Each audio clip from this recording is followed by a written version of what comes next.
The scene opens as the camera pans across many shelves in the back room of a building. The shelves are piled full of salvage and mechanical pieces and strange items, stones and books and pieces of cloth. Anything you can imagine, each meticulously labeled with a small tag. The camera continues to move to the side until we reach the end of the shelf, and further into the room we can see more of these shelves surrounding a central work area and a table. And the focus shifts from the items on the shelf to the figure hunched over the table looking at something. The figure is immediately recognizable as the hulking, towering figure of Quan, the clockwork construct and ebb contact for Cassidy McCabe. There are multiple items on the table, including a book, a long copied list on a scroll with a bunch of names on it, and in the middle of the table is a piece of iron. The piece of iron that Leigh Sterling somehow transported from the Sky Isle where the Enduring Blade was ambushed and gave to Cassidy. Quite strange. It appears as though this one is rapidly destabilizing. I wonder why. I hope that Cassidy is doing well. I have found very interesting results between the list of names that she provided me and activity among the privateers hired by the Coyote Dominion. We see Quan's mechanical hand reach and touch the piece of iron that Leigh Sterling collected and Cassidy has given to this clockwork contact to investigate further.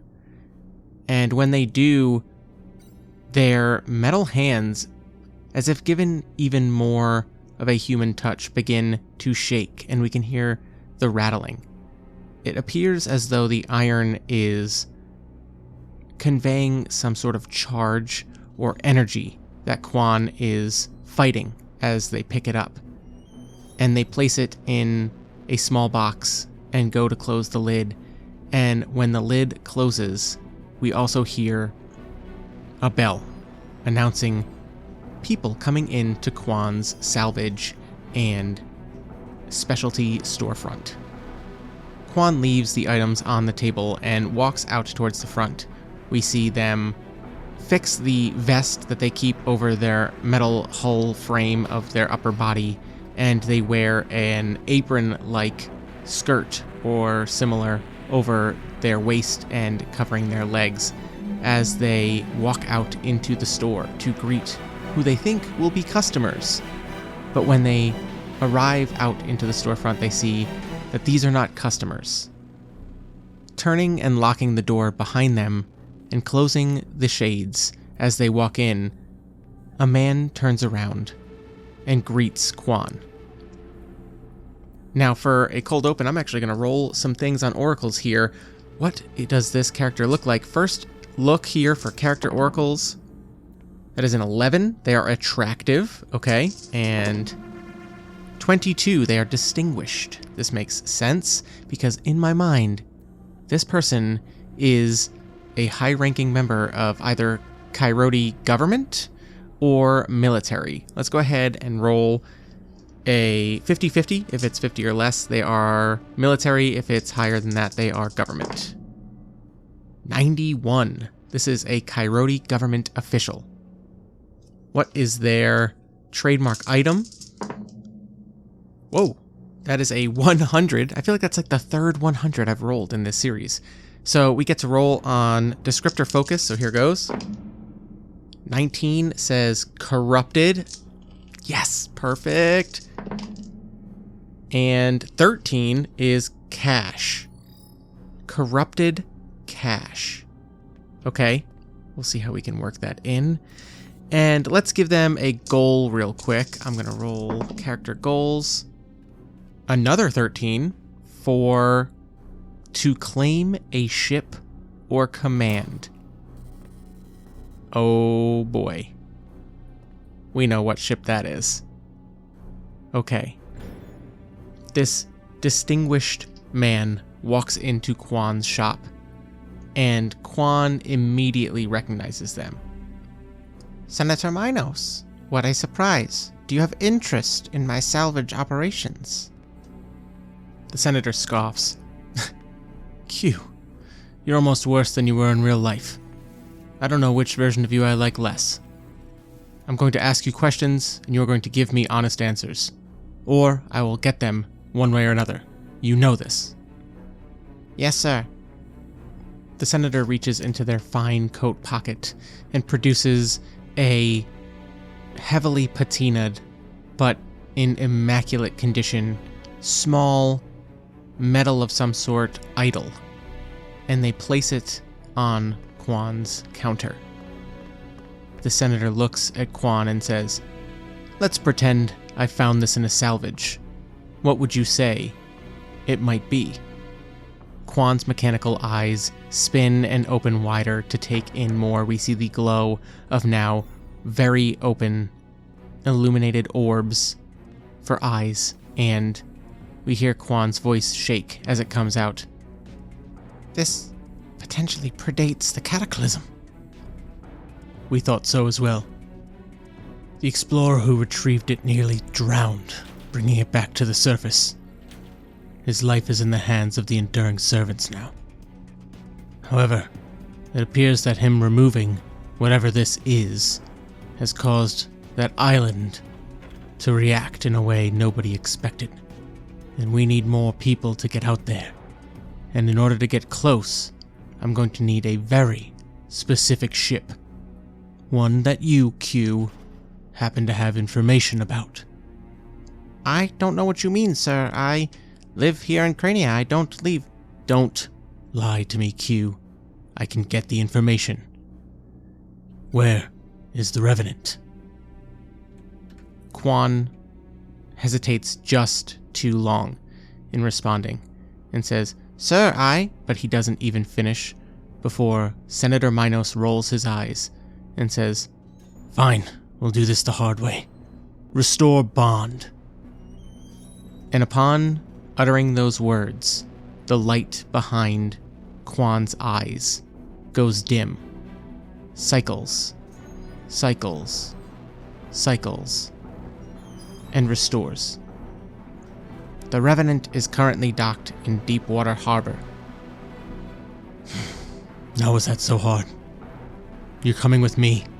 Let's go. And Quan walks around the counter and follows Senator Minos out of their own store, leaving it empty with very important things inside.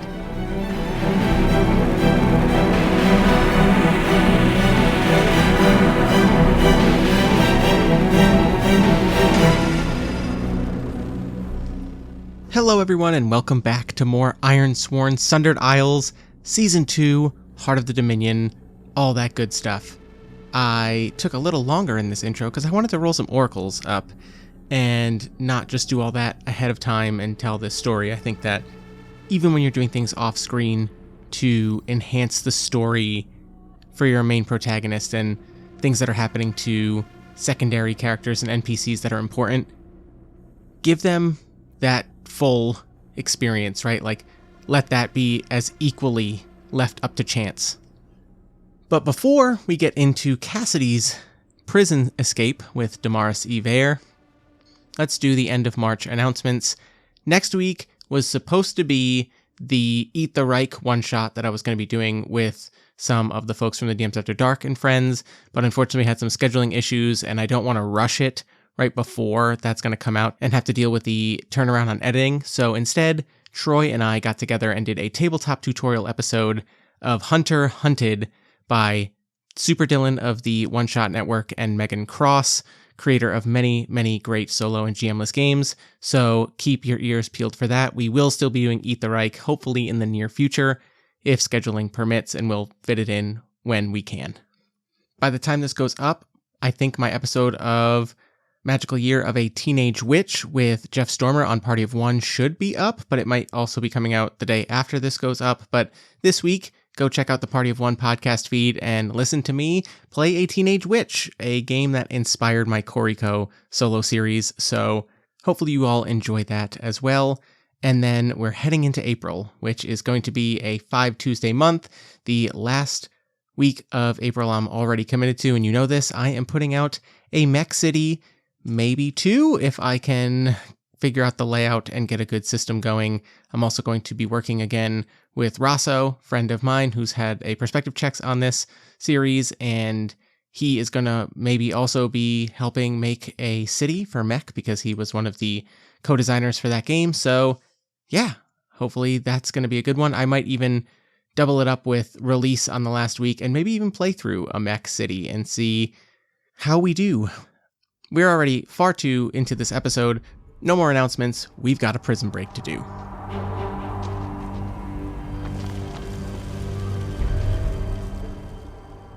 Cassidy immediately turns to Damaris Iver and looks him in the eyes and says, "You have to trust me. We're getting out of here, but it's not going to be easy." She looks back at the ghost of Leigh Sterling, who cannot be seen by Iver, and says, "What do you mean we have trouble?" Leigh looks back and forth and actually kind of like sticks his upper body through the wall of the cell and looks back out into the hallway and says, "They're replacing the guards that escorted you here to meet with Mr. Iver, and they're bringing clockwork soldiers, but they don't look right. They're not like Quan." Cassidy looks at Damaris and says, "Okay, they're swapping out guards for clockwork soldiers. Do you have any idea how we can get out of here?" Damaris Iver looks down at the ankle shackles that are keeping his feet from moving at any reasonable pace, and he says, "Not if I can't move freely." I'm going to do something that I always forget to do in Ironsworn, but technically is a move, so I'm going to use it, and I know I said when Cassidy arrived here in the guise of Blythe Bannister that she was thoroughly searched before being given access to Damaris Iver for this final meeting. But there's a move called Check Your Gear, and that is simply used when you are seeing if you have a specific helpful item or resource. Roll plus supply. Our supply is still only 4, because we did take a hit when we were up on the Sky Island, but I am going to roll it because I want to know if Cassidy actually snuck in one of her knives in here, in a boot, in the corset, like down her back or something like that. Maybe it's not accessible by her. Maybe she needs Damaris to retrieve it. But let's see if we can do that. We're rolling +4 for supply to check our gear. And we get a 4 + 4 for an 8 versus a 3 and a 6 on the challenge dice for a strong hit. So somewhere in Cassidy's disguise is a dagger. But I think that, like we said before, I think maybe she can't access it, right? Maybe it is down the back of her corset. So on a strong hit, you have it and are ready to act. Take +1 momentum. She turns around and tells Damaris, "Quick, undo this." And he looks and says, "I thought you said time was of the essence. What do you mean? Now is not the time." And she says, "Just do it." And as Damaris begins to untie the many, many knots and different back and forths of the corset going up Cassidy's back, he feels the flat tang of a blade and realizes that it is hidden in here. It has been basically turned into as thin and as small as possible, but he pulls it out and says, "Oh, that's pretty smart." And Cassidy turns around and says, "Give that to me." You know, I'm not one for saying retry rolls and things like that, but I am going to say that with this, now we can use our cutthroat asset to take +1 to a move when we're using a knife, not as a weapon to attack or threaten, but as a tool. So we're going to do this to maybe try and just wedge it in to the lock on Damaris's ankles and crank it. So we're going to get +1, rolling plus edge again. Oh no. It is not meant to be. That is a 4 +3 because +2 from edge and +1 from our cutthroat asset, and that still is not going to be enough because we rolled a 10 and an 8 on the challenge dice, and the 10 is on Cinder, which means that I think the door to this private room where Damaris Iver was given his last companion knight is kicked open or thrust open by a pair of clockwork soldiers. Now technically I just did a couple of moves that were not necessarily part of the scene challenge, face danger, or secure an advantage. So let's reframe that last one as facing danger with edge, and on a miss, it would say here, fill a clock segment and pay the price. So we're going to do that. The pay the price is going to be that the clockwork soldiers have arrived, and we are up to 3 of our 4 clock segments filled for this scene challenge coming to an end, and we've only made 2 progress. And this is looking pretty desperate, so I'm going to start making some wild swings here. I think that Leigh, not knowing what to do in this moment, is standing there watching as 2 clockwork soldiers have basically barred the exit for Cassidy and a shackled Damaris Iver. Cassidy is looking around trying to figure out how she's going to get out of this one, and I think that we're going to make a roll. Technically, it's going to be Leigh acting, but we'll say that Cassidy maybe calls out and says, do something, and we're going to use our haunted asset here to face danger. It says, when you make a move to call upon their insight, add +1. We're stretching this a little bit, and because Leigh was able to interact with and grab and carry that piece of sky iron on the island where we went with the enduring blade, we're going to see if Leigh can put his arm and hand through this clockwork construct and grab the piece of sky iron that is empowering its entire body and maybe manipulate that somehow. So we get +1 on this roll, and I think that this is maybe... Part of me wants this to be trickery and shadow because 1, he's a ghost, and 2, this is certainly not a tactic that many people would be able to try in the first place. But it also could be endurance because this might be pretty rough on Leigh. But let's see, we're going to roll plus shadow because we need a little more progress before we end this. Oh my goodness. That is a 1 +3 +1, so for a 5, versus a 1 and a 10 on the challenge dice. The 10, again, being on Cinder. So on a weak hit, you are successful in marked progress, but also encounter a complication or setback, envision what occurs, and fill a clock segment. So that is the clock segments being filled. Finish the scene move says when the scene challenge, tension clock, or progress track is filled, or when events lead to the scene's conclusion, roll the challenge dice and compare to your progress. So we are rolling against progress of only 3. This is looking bad.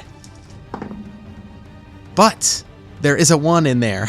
A 1 and a 9. The 9, of course, on Cinder, because we are no longer in a scene challenge because they are extended non-combat scenes and montages. We are instead going to have to enter the fray here. It says here, on a weak hit, you succeed, but not without cost. You must pay the price. Make this a minor cost. So we succeed in that we are going to get Damaris Iver potentially out of here. We've gotten to Damaris Iver. That's the weak hit of this scene challenge. A strong hit with a lot more progress would have been we got him out. The weak hit is we at least got to him. So let's go ahead and pay the price, see what that comes up with, but I think it's pretty straightforward what's going to happen. Ooh, interesting. 32. Your action causes collateral damage or has an unintended effect.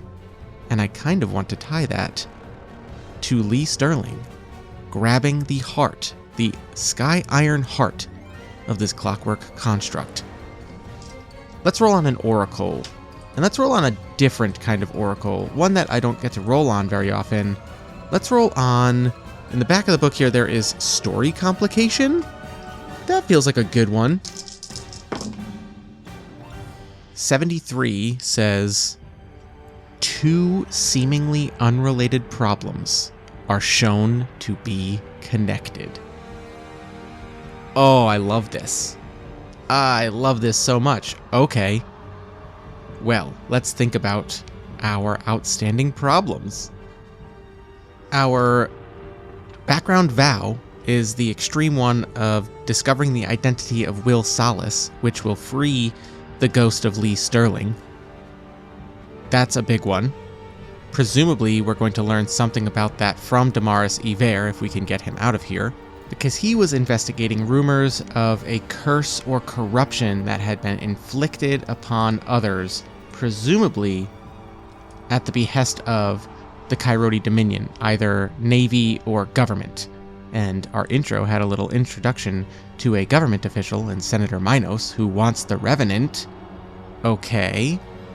We also do not know the fate of the Enduring Blade and what is going on with the Bloodsworn who are working with the Church of the Enduring Servants. And Leigh just touched one of these Sky Iron stones that is powering these clockwork constructs, which if you listened to Season 1, means that certain vows needed to be sworn upon this special kind of iron, and very specific things needed to happen to basically trap souls into them to power these clockwork constructs. I don't think I'm going to wrap the Will Solace thing into this yet. Instead, what I'm going to do is I'm going to connect the two seemingly unrelated things, being one is this curse that Damaris Iver is investigating and what he found. This is going to be primarily who's involved, right? Maybe another list of those names we can cross-reference against Cassidy's. But he doesn't know who Will Solace is. And the other thing being the Bloodsworn, where their powers come from, what they're doing. So, when Leigh Sterling touches this Clockwork Construct's Sky Iron heart, we realize that this is not the pure Sky Iron of Dine's reaches in Season 1. This is Olethrios Iron, as they call it here in the Coyote Dominion. It is a, as Quan said, destabilized, as some might call it, corrupt or cursed version of a Sky Iron. And these clockwork constructs are not just soldiers, but they are violent killing machines. Okay. Well, now we have to deal with these killing machines. So we are going to roll to enter the fray. And we are certainly not in a great spot. Now, when we roll to enter the fray, we are seeing if we are in control. I think this could be in the thick of it at close quarters or caught in a trap. I'm going to say that we are caught in a trap and we're rolling plus wits because, again, Cassidy's primary way of going about conflicts like this is to think of a clever way out, right? What's the leverage she can use? So we're going to roll plus wits to enter the fray. And we got a 3 against an 8 and a 2 on the challenge dice for a weak hit. So on a weak hit, we can choose one, either start in control or take +2 momentum. We certainly are not in control. I'm moving my momentum all the way up to +9, which hopefully we don't have to burn too quickly in this combat, but we are starting off on the back foot. Here goes. Oh, and before we begin, I do want to remember that on the weak hit we got, which used Leigh Sterling's haunted asset, we do have to endure stress, so we take -1 to our spirit, down to 2 on our spirit meter in this combat. Stress is high. Oh boy. Okay, the first thing I think that we're going to do is Cassidy used wits to enter the fray, and the one goal on her mind is we're not going to get out of here if Damaris is stuck in those shackles. So what she does is, seeing these two clockwork constructs moving towards her, she's going to yell at Damaris and say, "Get over here!" As one of these constructs moves to apprehend her. Again, they're clockwork constructs. I don't think they're carrying swords or any kind of firearms. Plus, we're in close quarters here in a prison. I think that their hulking size and strength is more than enough to achieve what they are needed for down here. She is going to attempt to reposition Damaris between her and the clockwork construct, to which he's like, "What do you think you're doing?" But she's going to use the momentum of this thing to try and use its weight and force and power to try and drive her knife down into the chain, not the lock, of these shackles and wedge it in with enough force that hopefully it snaps. This is tough, so it's going to be 2 rolls here. We're going to attempt to react under fire by blocking or diverting with force or taking the hit. So this is going to suck because basically part of this plan is, first, we need to get hit. We need to take the full weight and momentum of this enormous clockwork construct. So we're rolling plus iron, not our strength. Debatably, we could say that we're doing this with +1 because of our cutthroat, but I think that's going to come with the next one. Let's see.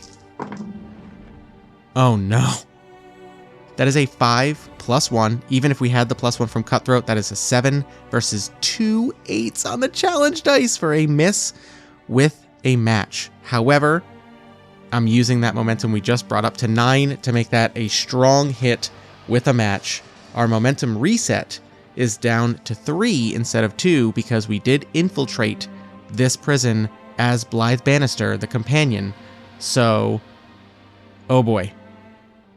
On a strong hit for React Under Fire, you succeed and are now in control. You take +1 momentum, so our momentum's already back up to +4, and we are now in control. I think that Cassidy and Damaris go with the momentum of this clockwork construct, and the first one through this door actually falls to the floor, and Cassidy positions her knife just right so that it hits in between two of the links of the chain connecting Damaris Iver's ankles together, and it snaps when all of this weight hits the ground. As they roll out and have a second, they are much quicker to their feet than this clockwork construct. The other clockwork soldier, however, is still blocking the door. We are now in control and going to have to figure out a way to get through. I have not given this a name and a rank. Obviously, the name is defeat or bypass these clockwork soldiers, and I'm going to give it the rank. I don't know why, I just always want to make things formidable. So, 2 of these clockwork constructs with this wrong kind of iron in them is definitely formidable.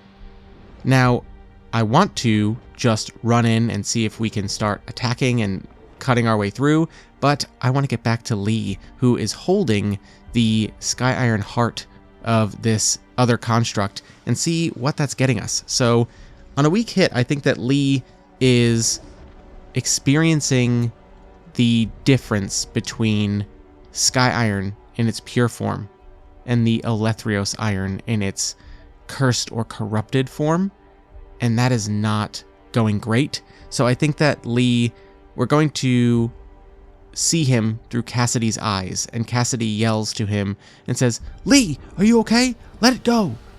And we're going to attempt to gain ground by, I think this is reinforcing our position or moving towards an objective. I think that he's holding it, but this is more about what can get done here. And I think that he is powering through. So again, unfortunately, we are going to be rolling plus iron. Actually, I guess this could be Cassidy coming to the aid of Leigh, so we can roll plus heart. Either way, +1 for us. Not great. But, oh my gosh, 2 in a row. That is a 6 + 1 for heart for a 7 versus 2 4s on the challenge dice. So a strong hit with a match. So we're going to choose 2. We're going to mark progress, and we can either take 2 momentum or we can add +1 to our next move, not a progress move. I think that we will take the +2 momentum. And using that momentum, I think that this clockwork construct is currently not operating at full capacity. Whatever Leigh did to it by interacting with that corrupted iron in its chest is slowing it down. But Leigh is also suffering, I think, and Cassidy, in a fit of worry and also panic to get out of here, is going to strike. When you are in control and assault a foe at close quarters, roll plus iron. We do get a +1 because we are using our knife, which is maybe not effective against a clockwork construct, but let's see. That is a 2 + 2 for a 4 versus a 3 and a 10 on the challenge dice for a weak hit. On a weak hit, you mark progress twice, but expose yourself to danger. You are in a bad spot. That tracks. I think that maybe Cassidy uses this moment to look at the clockwork construct and find a weak spot where she can stick her knife, and it further slows this one down. But what we see is, as she is stabbing and getting into these little spots in the clockwork construct's creation, and it is severing pieces that maybe are powering certain limbs and whatnot, the other stands up behind and is going to attack Damaris Iver. We are in a bad spot, so we can either react under fire or clash. I think that now's the time to change the plan and maybe try and outrun these clockwork constructs. However, we are going to be running into more of the guards. If we react under fire to change the plan, find a way out, or cleverly bypass an obstacle, we roll plus wits. So let's go ahead and roll that. Oh my gosh, this session is crazy. That is a 5 plus 2 against 2 2s on the challenge dice for a strong hit with a match. That's 3 matches. I have not rolled anything bonus on matches yet. So on a strong hit, succeed, back in control, plus 1 momentum, up to 7. We have 3 progress at the moment. We are in control as we bypass the clockwork construct in the door, and it's moving so slow that the other, in its quicker movement to try and follow us, has to maneuver around it. A strong hit with a match. Let's see. I think a benefit of this might be that when we get out into the hallway, Cassidy is expecting to run into guards. The guards that have been replaced by these clockwork constructs that were sent in. But instead, what maybe we see is that these constructs took out a few guards. And that suggests a power struggle or something very strange about why these clockwork soldiers were sent in to retrieve Damaris Iver. So at the moment, we have a little bit of reprieve as we try and get out of here. We are still technically in combat because we are being chased and there are threats further into the dungeon. We need to find our way out.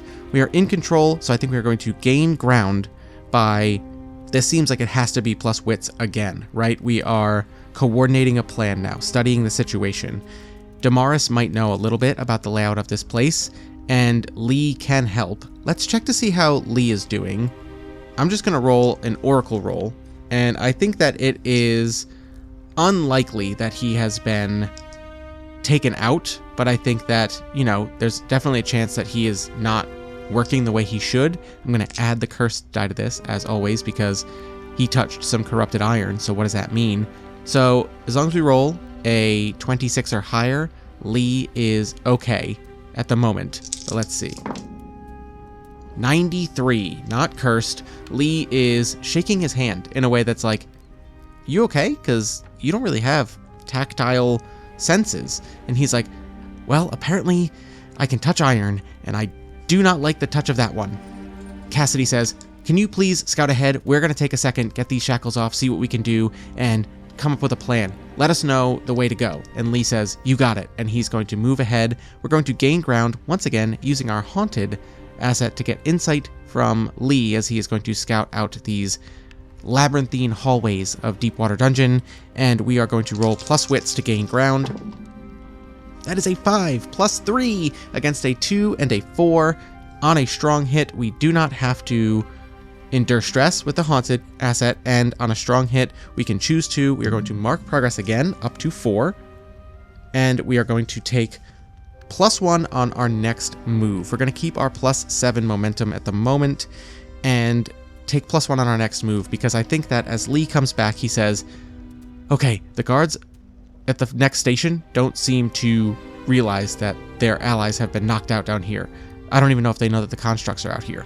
And at this point, we can hear the heavy thudding of the clockwork construct's footsteps echoing down these narrow hallways. And Damaris just looks and says, I don't think we're going to get out of here. And Cassidy looks at him and just says, you have answers I need. I'm getting you out of here. And I think the plan is that Cassidy hands the small broken off section of a chair or whatever it was that she made in the last session to Damaris and says, think you could fight? And he says, I've been known to scrap. She says, like it or not, we're going to have to get past some guards. I'd rather not kill, but they're not just going to let us walk by. And he says, I know. So we are going to strike, and we are going to do so, unfortunately, probably at close quarters. So we are rolling plus iron. We get plus 1 from our cutthroat knife asset. Oh my gosh! That is 5 plus 1 plus the 1 from using our knife.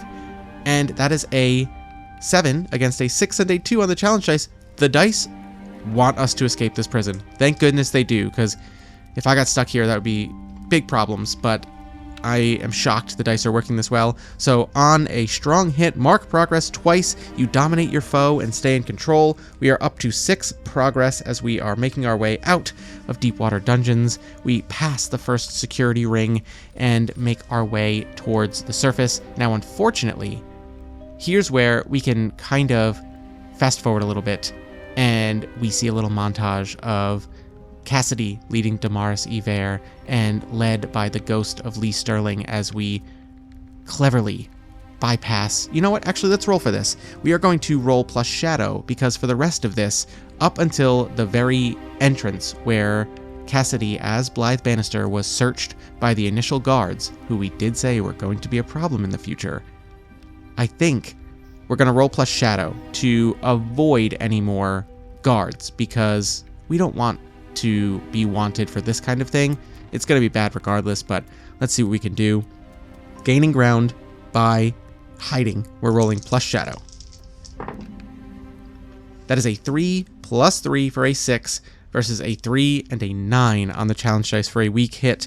On a weak hit, we only get to choose one. I'm going to mark progress. Oh, we get plus 1 onto that roll, but it doesn't make a difference against the 9. So we're going to mark progress up to 7 boxes. And we arrive right before the junction, the main entrance to Deepwater Dungeons, where 2 of the guards are standing at the desk. And I think part of that weak hit, part of that complication, is that there is someone else here, standing, waiting to either be let in or hear about something. Who are they? I'm going to roll an oracle. Now, Quan, in the intro, told Senator Minos that the Revenant was docked in Deepwater Harbor. There's no reason he wouldn't be here, I think. I think it is small chance that Senator Minos is this clued in about Damaris Iver's involvement in anything like this, or he may not be involved in certain things that we connected earlier, right? The Bloodsworn and this corrupted iron. But maybe he is. 10 or less. We'll see. Oh my goodness, that is a 9. It is Senator Minos. Okay. Senator Minos is here in Deepwater Dungeons. Potentially, who brought those clockwork constructs? You know what? I'm going to say it's probably likely that he showed up here with clockwork constructs then to send into the dungeon to retrieve a political prisoner. Ooh, this is interesting. 75 or less. Those are his. A 4. Oh my gosh. I rolled a 9 and a 4. That is a super yes. Senator Minos has emerged in episode 5 as apparently one of our major villains of this story arc. Okay. I think we need to make one more roll before we take decisive action, and I think that Cassidy looks at Damaris Iver and says something along the lines of, oh, you know what? Little retcon here. When we took out those guards at that first station, Damaris Iver absolutely took one of the guards' uniforms to wear for very quick cursory glances, would likely pass as a guard here in Deepwater Dungeons. So I think that our last move is going to be gaining ground. We are still technically in quote-unquote combat because this final location could pose a significant problem if this goes poorly. But I think that we are once again rolling plus shadow because this is going to be Cassidy playing Blythe Bannister, walking out and misdirecting. She is going to play up that lie, but let's see how well she can sell it. Rolling gain ground plus shadow for misdirecting. A 4 plus 3 against a 5 and a 9 on the challenge dice. Can't do anything with our momentum against that. On a weak hit, we can choose one. I'm going to mark progress, which is going to represent Damaris Iver slipping by in the guise of a Deepwater Dungeon guard. And now we are going to roll our progress dice against 8 progress to escape Deepwater Dungeons with Damaris Iver, the Ebb Investigator. Here goes. Ugh. A 4 and a 9 on Cinder for a weak hit. On a weak hit, you achieve your objective, but not without cost. Roll on the table below. Here goes.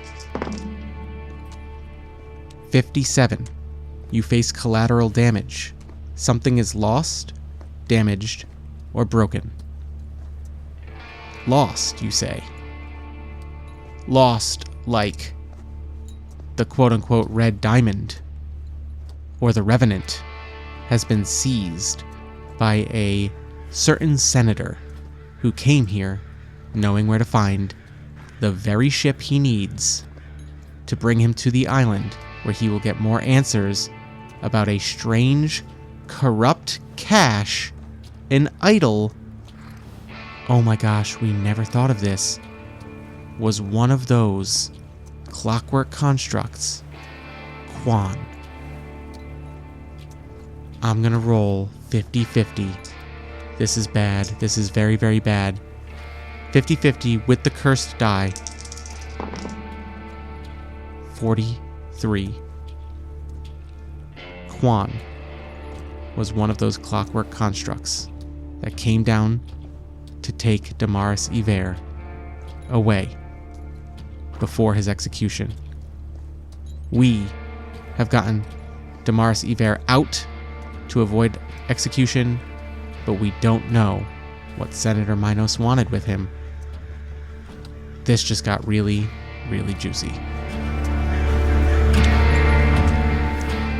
To rewind a little bit and play this scene out, I think we see right before she knocks on the door to exit, or the door is opened by Damaris Iver in a guard suit, Cassidy tussles her hair, puts the shoulder of her dress like over her shoulder.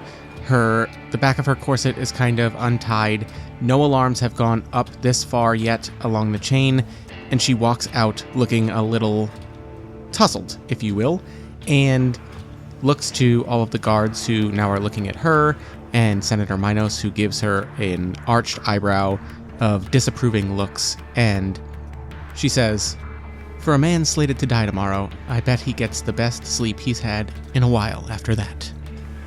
There are some smirks and whatnot from the guards as she walks out, completely misdirecting and stealing the attention as Damaris Iver manages to escape. But as they slowly increase their walking speed, as they get out of Deepwater Dungeons and they're trying to move along the steep, winding trails and cobble walkways and paths of Deepwater Harbor, because again, it's nestled in like that 3/4 circle of a harbor against steep, steep cliffs. I think that they arrive in the harbor hoping to see the red diamond that they can get on. Cassidy is explaining on the way down, "I was sent by my contact in the ebb, but I was told that I can't bring you back to him out of safety reasons. They pulled a lot of strings to get the information and put the paperwork together to get me in here in the first place, but I don't know where we're going to go, but we definitely need to get out of here as fast as we can." And as they reach the harbor, I think that we see, now tethered or something, to another ship further out in the center of the harbor, anchored, not docked at one of the long docks or anything like that where they left it, is the Revenant, but flying the flag of the Red Diamond. In fact, I think the flag of the Red Diamond is probably not present on the ship. Cassidy immediately starts looking around nervously, and she says, "Something is wrong. Don't panic. We're going to go over here and sit. You and I are going to have a conversation until we can figure out why my boat is not where it's supposed to be." We're going to fast forward this conversation a little bit. I don't think this is where Damaris Iver is going to spill a lot of secrets, but I do want to roll to make a connection. We are going to search out a new relationship, and we are going to hopefully make a connection with Damaris Iver, because technically I think we've lost one with Quan. And now that we don't have the Revenant as a ship, we might have lost that one too, so we need connections. Here goes. We're rolling plus heart, not Cassidy's best stat. Ugh. That is a 1 + 1 for a 2 versus a 6 and a 2 on the challenge dice. Now that would normally be a miss, but I'm going to burn my momentum. Technically we're still at a reset of 3 until we get out of Deepwater Harbor, because we are in the guise of Blythe Bannister. But we're going to make that a strong hit with our momentum.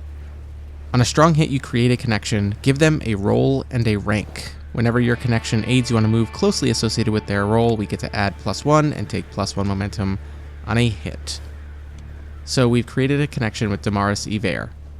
While the conversation that needs to be had is not being had, and Cassidy is trying to figure out why her ship is not accessible at the moment, I think that we hear a familiar voice as a pair of hands puts themselves down on the bench behind Damaris and Cassidy, and casually says, "As far as I know, that is one of the only successful escapes from Deepwater Dungeon that's ever happened. I must hand it to you. That was impressive." We see Damaris and Cassidy sit bolt upright, terrified, and turn their heads to see, in between the two of them, Senator Minos, flanked by 2 clockwork constructs. He looks down and says, "I don't know who you are, miss, but you, sir, are coming with me." And then he looks back at Cassidy and says, "I'm assuming that's your ship I've just apprehended in the harbor. Am I wrong?" And Cassidy says, "Are a senator? Why are you doing this?"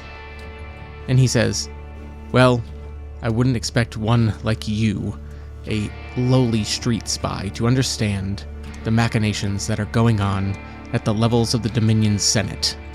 I applaud you for getting Mr. Iver here out of the dungeons, although I was just about to do the same. Consider your reward, me not turning you in. Good luck wherever you end up.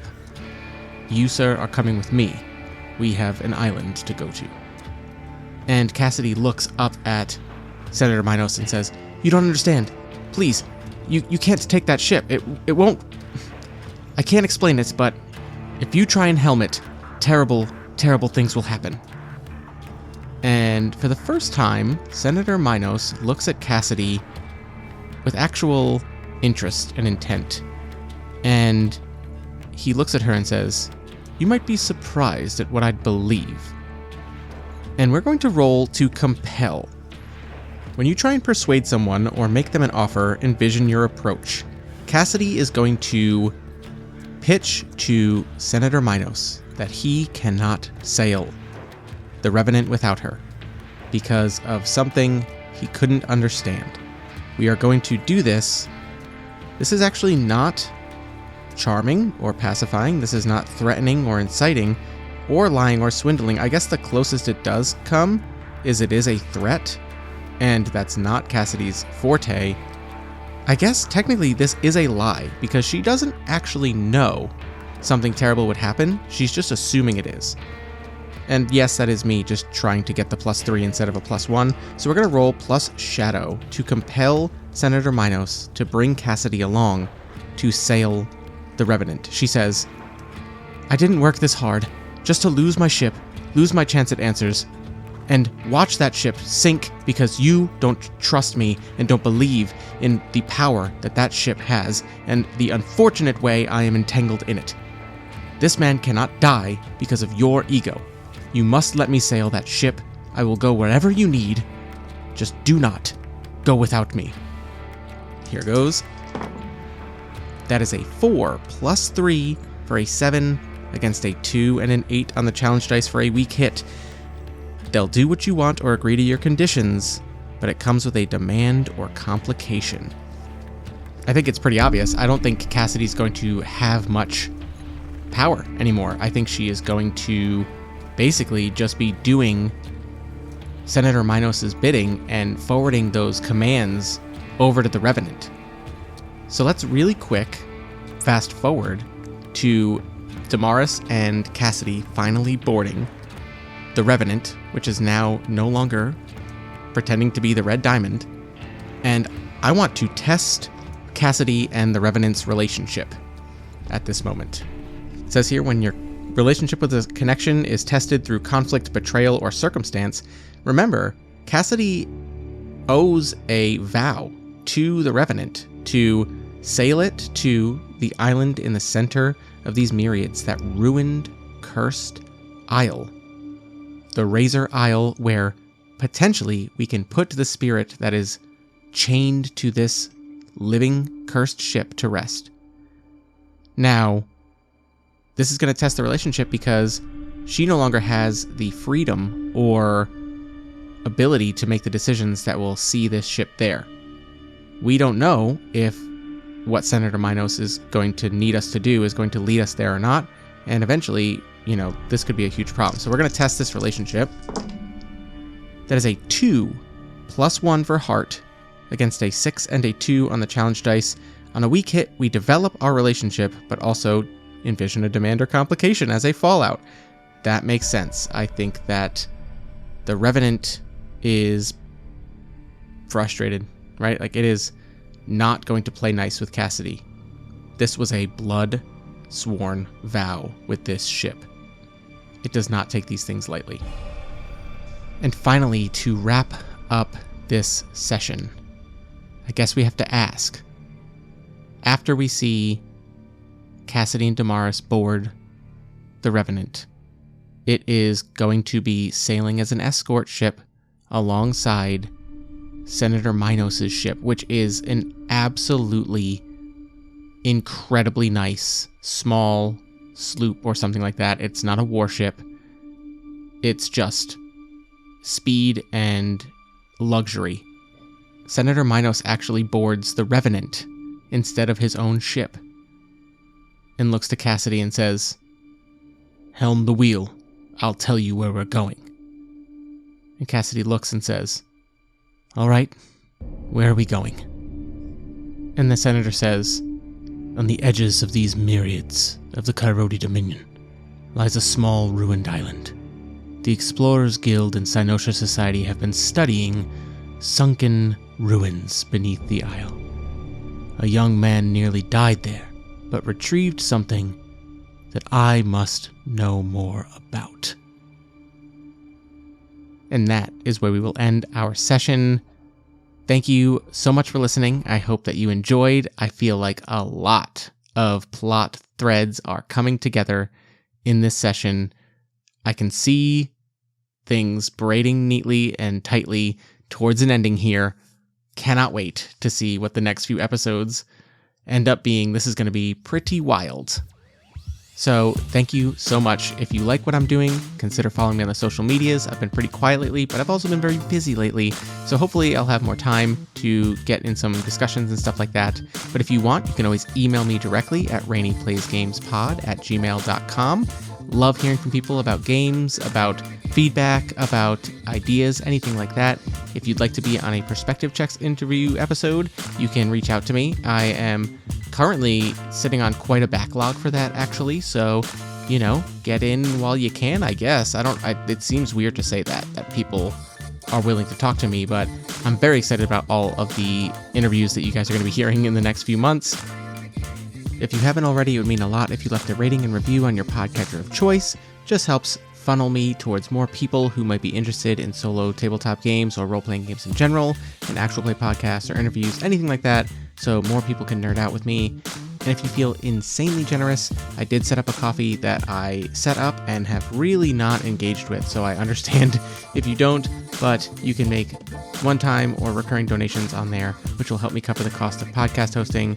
And yeah, you know what? If you give me any money on the Ko-fi, I will note that, and I will send you a free copy of Mech and or like a game in the future if you want a game of mine that I'm going to be putting out. I should put out a few things this year, so I'll get you something. Yeah, I think that's it. So until next time, check in on your friends, develop those connections.